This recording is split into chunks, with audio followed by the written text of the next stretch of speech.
پاکستان کے روڈز اور ہائی ویز پر سفر کرتے رنگین ٹرکس، لیکن ان کے پیچھے کی کہانیاں اتنے ہی سیریس اور ڈارک ہیں۔ ان ٹرکس میں سفر کرتے چھوٹے عمر کے لڑکے سیکچول ایکسپلائٹیشن یعنی جنسی زیادتی کا شکار بنتے ہیں۔ یہ میں نہیں، یہ NGOs کے رپورٹس کہتی ہیں۔ پاکستان میں اس فینومینا کو بچہ بازی یا لونڈا بازی کہتے ہیں۔ یہ ایک ایسا کرائم ہے جو کھلے عام ہو رہا ہے، لیکن اس پر بات نہیں کی جاتی اور اسے ٹیبو مانا جاتا ہے۔ NGOs جیسے ساحل اور SPARC نے ریکارڈ کیا ہے کہ ایون اسٹریٹ چلڈرنز اور مدرسوں میں پڑھنے والے بچے بھی سیکچول ایکسپلائٹیشن اور ابیوز کا شکار ہوتے ہیں۔ عام طور پر ہائی ویز اور ٹرانسپورٹ ہبز ایسے جگہ ہوتے ہیں جہاں بس ڈرائیورز اور ٹرک ڈرائیورز چھوٹے عمر کے لڑکے یا ہیلپرز کو سیکچولی ایکسپلائٹ کرتے ہیں۔ لیکن یہ مسئلہ یہاں تک محدود نہیں ہے۔ ہماری سوسائٹی میں بھی اکثر ہمیں ایسے کیسز سننے کو ملتی ہیں۔ سپٹمبر 2025 گلگت بلتستان میں راجہ کاشان مرڈر اور ریپ کیس۔ ایک کالج گوئنگ اسٹوڈنٹ جس کے اپنے دوستوں نے اسے جنسی زیادتی کا نشانہ بنانے کی کوشش کی اور اسے بچنے کے لیے راجہ کاشان نے دریائے گلگت میں چھلانگ لگا دی، یا پھر جنسی زیادتی کا نشانہ بنانے کے بعد دریائے گلگت میں پھینک دیا گیا۔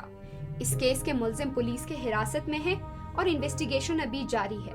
سپٹمبر 2025 کراچی میں بھی ایک ایسا ہی واقعہ سامنے آیا۔ 7 سالہ سعد علی کو مٹھائی کی لالچ دے کر جنسی زیادتی یعنی ریپ کا نشانہ بنایا گیا اور بعد میں قتل کر دیا گیا۔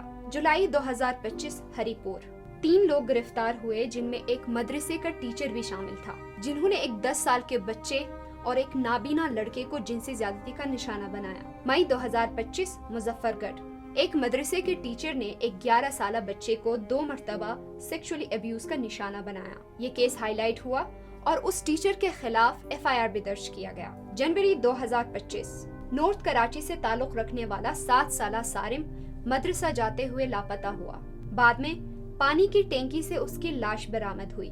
رپورٹس کے مطابق پوسٹ مارٹم میں ریپ اور ابیوز کنفرم ہوا، لیکن ایسے کیسز بہت کم رپورٹ ہوتے ہیں اور اکثر وائرل ہونے والے کیسز پر ہی میڈیا اور پولیس کا فوکس ہوتا ہے اور ایسے کیسز پر ہی جلدی ایکشن لیا جاتا ہے، لیکن ہزاروں کیسز ان رپورٹڈ رہ جاتی ہیں اور مجرم کھلے عام گھومتے ہیں۔ ان رپورٹس کو دیکھتے ہوئے یہ ثابت ہوتا ہے کہ ہیراسمنٹ اور سیکچول اسالٹ جیسے مسئلوں پر اویئرنیس کی کتنی ضرورت ہے، اور جب تک ہم اس ٹاپک پر بات کرنا شروع نہیں کرتے یہ ٹیبو ہی سمجھا جائے گا، اور ساتھ ہی لونڈا بازی اور بچہ بازی جیسے سنگین کرائمز کو روکنے کے لیے سخت سے سخت قوانین بنانے کی ضرورت ہے اور ان کو امپلیمنٹ کرنے کی ضرورت ہے۔